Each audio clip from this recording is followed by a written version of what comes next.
eu quero criar meu RPG, eu já sei que história eu vou contar e eu já sei também por que eu quero contar a história desse jeito, ou seja, que regras eu vou precisar para botar os meus jogadores para agirem de maneiras que apoiem a minha história. Muito bacana. Agora eu preciso das regras, eu preciso jogar os dados ali e decidir as formas de resolver essas questões. É isso que a gente vai abordar no vídeo de hoje. E o outro vídeo, né, para quem perdeu, tá o link no canal aqui embaixo, aqui na descrição. Vocês podem olhar como é que a gente pensa as histórias que a gente quer criar quando a gente está criando o nosso próprio sistema de RPG ou adaptando um sistema que exista para contar uma história que bata mais com a gente. Ah, por que tem sistema que rola vários dados, 3 de 6, 4 de 6? Porque tem sistemas que rola só um dado, um de 20. Qual é a diferença estatística disso? Porque uma coisa, quando a gente é jovem, assim, na criança, puberdade ali, pô, ninguém vai pensar estatística da parada. Tu quer gerar um número entre 1 e 20, pronto. Tu não vai ficar pensando que, peraí, mas se eu gerar esse número num dado de 20 lados, a chance é igual de sair 1 a 20. Ou seja, a chance de eu tirar 1 é a mesma chance de eu tirar 20. Porém, se eu rolo 2 de 10, primeiro, não tenho 1, já começou daí. Segundo, a chance de sair o 2 ou 20 é muito menor do que sair o 11. Por que as tabelas de encontro do Monster Manual 2 original era de 8 mais de 12 e não 2 de 10? E eu pensava, poxa, mas peraí, agora não tem diferença mesmo. Um é de 8, outro é de 12. Mas tem, tem diferença.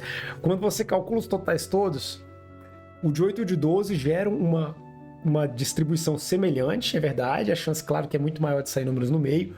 Porém, no caso do de 8 com o de 12, ela é ainda mais plana, ou seja, você tem durante muito tempo quase que uma distribuição semelhante de várias etapas do meio do range ali de opções que você botou, e os cantos são bem difíceis de cair.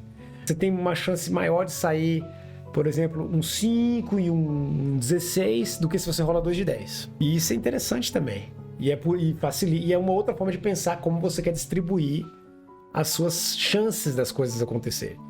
Então, quando você está criando o seu sistema, você tem que estar com isso em mente. Como é que eu vou criar? Que tipo de dado eu vou precisar?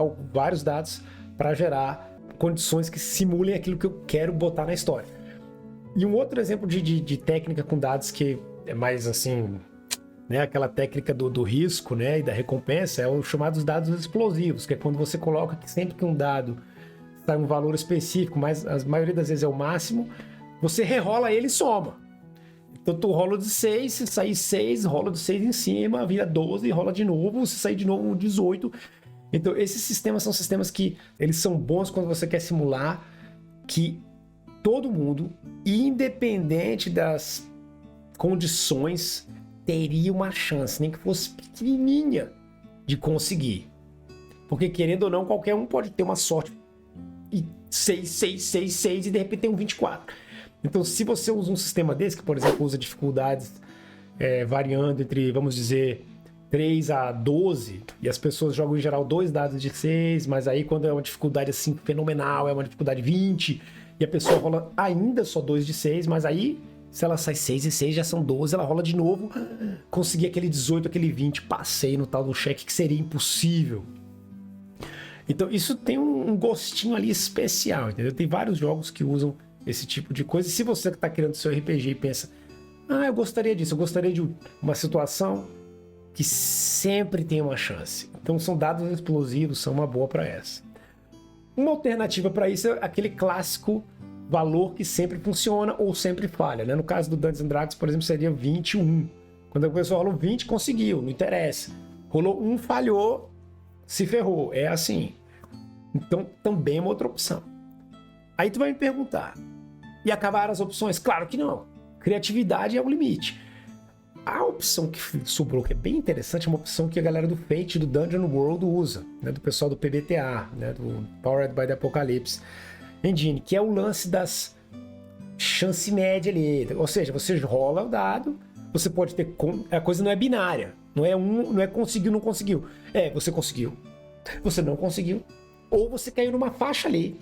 Que essa faixa a gente vai dar uma negociar.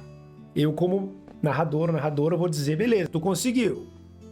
Porém, tem um custo. E aí, em geral, no caso do PBTA, eles jogam o custo para ser na mão do jogador, o que eu acho super. O jogador tem que decidir, caraca, qual foi o custo, qual foi aquilo que eu tive que pagar para conseguir fazer isso, entendeu? Dados não são a única forma que a gente pode usar para resolver os sistemas. Ou melhor, jogar um dado só também não precisa ser a única forma, né? Tem sistemas como, por exemplo, Shadowrun ou Vampiro, que utilizam vários dados e o chamado sistema de sucessos. Ou seja, quando você joga um dado, um certo valor determina que você teve um sucesso. E o número de dados que der, o número de sucessos que precisa para alguma coisa, representa a vitória. Isso é mais uma mecânica. Eu acho que ela é uma diferença mais lúdica do que necessariamente de probabilidade em relação aos outros sistemas que a gente explicou até agora, usando um dado só. E claro que quem não se diverte de jogar uma pancada de dados. Em geral, esses sistemas colocam uma forma de combinação entre habilidades como uma parte da mecânica do jogo. Isso é bem interessante. Por exemplo, você pode somar, eu tenho a minha força que me dá 3 dados, com mais a minha conhecimento sobre essa mistério aqui, que me dá mais 4 dados, então eu jogo 7 dados para tentar ter o sucesso. Isso é uma mecânica bem interessante para colocar combinação, né, como uma forma de interagir com a história. Então, se você curte isso, eu aconselho você a usar essa possibilidade de somar vários dados na história, botar o chamado, né, grupo de dados, conjunto de dados. Uma outra maneira ainda, para fechar, né, para a gente arredondar, para ir para além dos dados, são baralhos. Você pode usar cartas, tirar uma carta, baralho normal mesmo, daquele lá com os naipes que a gente conhece, para determinar resultados ou acontecimentos. Em geral, é uma combinação interessante, porque cada naipe de um baralho te dá 13 possibilidades, mas os naipes em si são mais 4. Então você pode combinar coisas que tem a ver, por exemplo, com elementos, ou com diferentes possibilidades de acontecer, mas de acordo com uma situação. A situação tá quente, perigosa, então a gente vai usar o baralho de ouro, o baralho de vermelho. Não, a situação tá mais fria, mais tranquila, vamos usar o baralho preto. Isso é só mais uma ideia usando o baralho. Um jogo que usa o baralho bastante é o Savage Worlds. Ele é um dos RPGs que tem um pouco de botar o baralho ali para trazer certas momentos criativos pro jogo, especialmente na parte de iniciativa, de quem age quando na história. Então vale a pena olhar esse RPG. Aliás, essa dica é a dica que eu acho que eu concluo esse vídeo com ela. É muito bom você experimentar e estudar os vários tipos de RPG que existem, até para poder você ver que ideias você vai poder pegar pro teu RPG, que, repetindo, ajudem você a contar a história que você quer contar. Usar regras só por usar mesmo, isso não é uma coisa muito boa, porque vai ter regras que vão dar conflito com a história que você quer contar. Então, antes de você adicionar uma regra ao RPG que você está criando, pense isso bem, e aí você vai ver, a tua história vai sair, e aí vamos torcer para que os seus jogadores também queiram vivenciar uma história dessas. Com isso, todo mundo vai se divertir. Se você curtiu o canal, como sempre, bota aí o like, o subscribe, e se você não viu a primeira parte desse vídeo, tá aqui, clica lá e vai dar uma olhada. Um abração e até a próxima.